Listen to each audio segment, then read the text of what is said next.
విదేశాల్లో చదవాలనుకుంటున్నారా? అయితే విదేశ్ కన్సల్ట్ ని సంప్రదించండి. వాన తగ్గింది, వరద ఆగిందట. అయినా తటాకాలను తలపిస్తున్న అమరావతిలోని పలు ప్రాంతాలు. వాన ఆగింది, వరద తగ్గింది, కానీ అమరావతిలో నీరు మాత్రం ఇంకా తగ్గలేదు. ఇక్కడ నీరు ఇంకటం లేదు, ముందుకు కదిలే మార్గం లేదు. ఫలితంగా ఇప్పటికీ అనేక ప్రాంతాల్లో తటాకాలను తలపిస్తున్నాయి.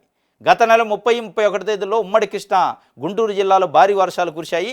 అదేవిధంగా ఎగువ ప్రాంతాల్లో కురిసిన వర్షాల వల్ల అటు బుడమేరు, ఇటు కృష్ణానదికి వరద పోటెత్తింది. ఈ నెల 1వ తేదీ నుంచి 10 రోజుల పాటు కృష్ణానదికి వరద కొనసాగింది. దీంతో అమరావతి ప్రాంతాన్ని వరద ముంచేసింది. ప్రధానమైన సీడ్ యాక్సెస్ రోడ్డుతో పాటు హైకోర్టు, సచివాలయం తదితర ప్రాంతాల్లో వెళ్లే రోడ్లు నీట మునిగాయి.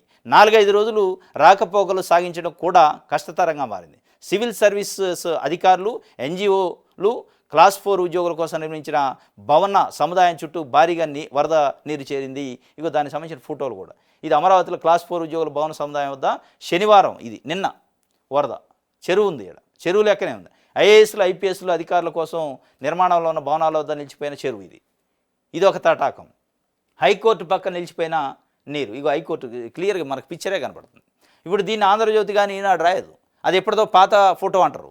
ఇవాళ పోయి చూసుకున్న అక్కడ ఉన్న ప్రజలు, స్థానిక ప్రజలు తెలిసింది కదా.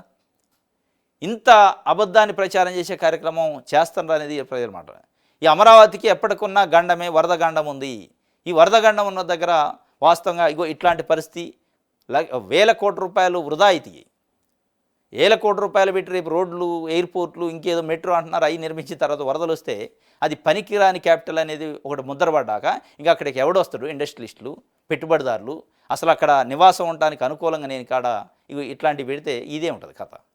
కాబట్టి ఆయన చెప్తుండు, మోహన్ గురుస్వామి కూడా ఇది అమరావతి కూడా ఫీజిబుల్ కాదు, పాసిబిలిటీ లేదని అప్పట్లోనే శివరామకృష్ణన్ కమిషన్ ఇచ్చిండు. కానీ వాళ్ళ భూములు ఉన్నాయి కాబట్టి, వాళ్ళ అనుచరులు, వాళ్ళకి సంబంధించిన బినామీలు, వాళ్ళ బంధువర్గానికి, వాళ్ళ పార్టీ వర్గాలకు సంబంధించిన భూములు ఉన్నాయి కాబట్టి ఒక ప్రణాళిక ప్రకారమే ఇది చేస్తున్నారు.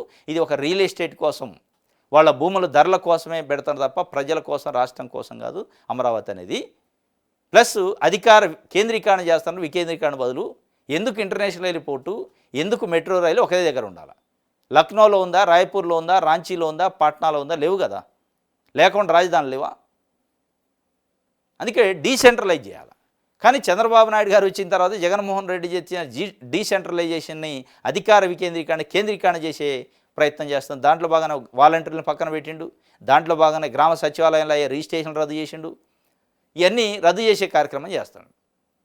కాబట్టి ఇది వాన తగ్గింది, వరద ఆగింది, కానీ అయినా తటాకాలని తలపిస్తాయి కూడా. ఇక అంతే.